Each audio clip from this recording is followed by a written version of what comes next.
Everyone, I'm back here today with another video. I'm here at a cemetery, Christ Church burial ground.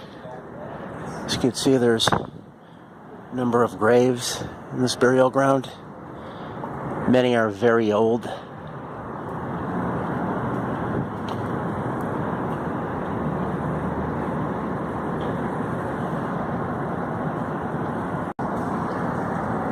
Okay, and here I am at the grave of the most famous person buried in this cemetery, Benjamin Franklin. As you can see, there's pennies on top of the grave. This is due to his saying, "A penny saved is a penny earned." So people put pennies on his grave. But yes, the most famous person buried in the cemetery here in Philadelphia.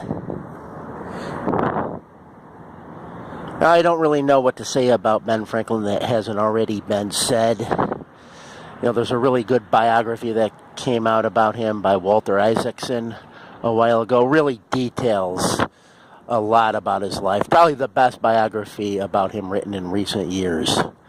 But, yeah, really a good biography. But, yeah, he was very instrumental. He was instrumental in getting France to side with the colonials during the Revolutionary War.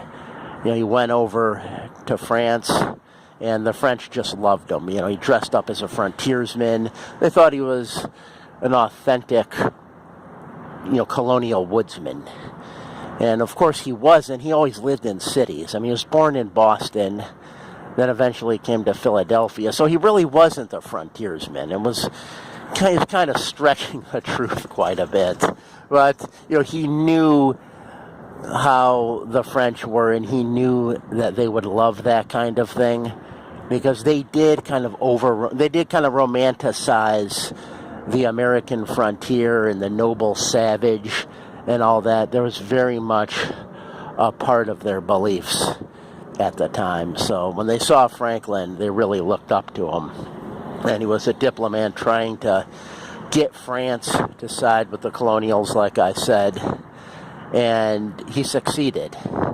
But because he was taking kind of a while, they also sent John Adams over there. And John Adams' personality, the French just didn't care for. He didn't really have good social skills. He wasn't a very personable guy. He was very direct. And didn't really like the French character. He felt there was a lot of debauchery. But, the French definitely loved Franklin. They didn't care for John Adams. In fact, he almost sabotaged the whole deal with France. And they almost weren't going to side with the American Revolution because of him. But eventually they agreed to. They really liked Franklin a lot. So like I said, he played a huge role in all of this.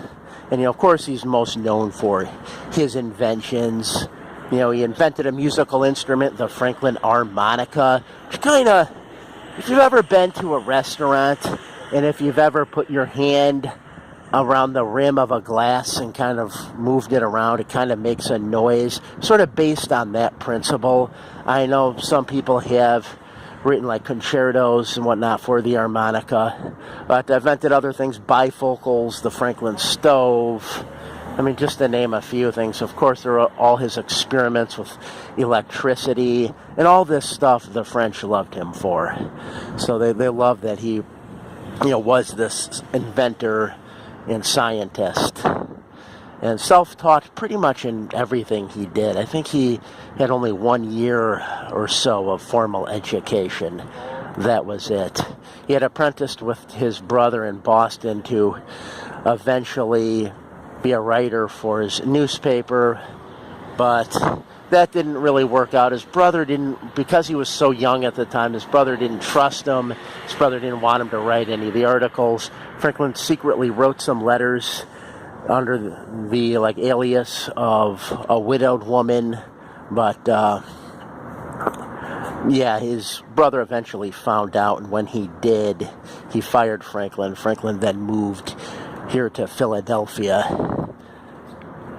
where he had lived the rest of his life. So very instrumental in the Constitution. He was supposed to write the Declaration of Independence, but from what I understand, he was sick at the time. So that went to Thomas Jefferson.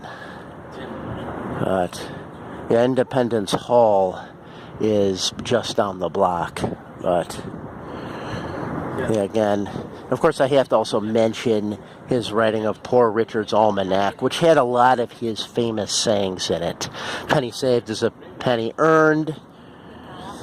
Most people are probably familiar with early to bed, early to rise makes a man healthy, wealthy, and wise. That was another one.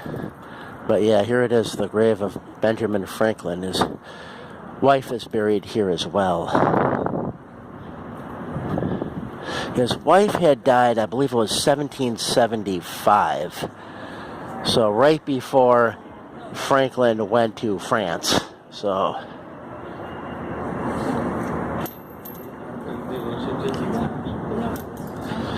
that's all I've got. If you watched this video, as always, I thank you for watching. Have a good night.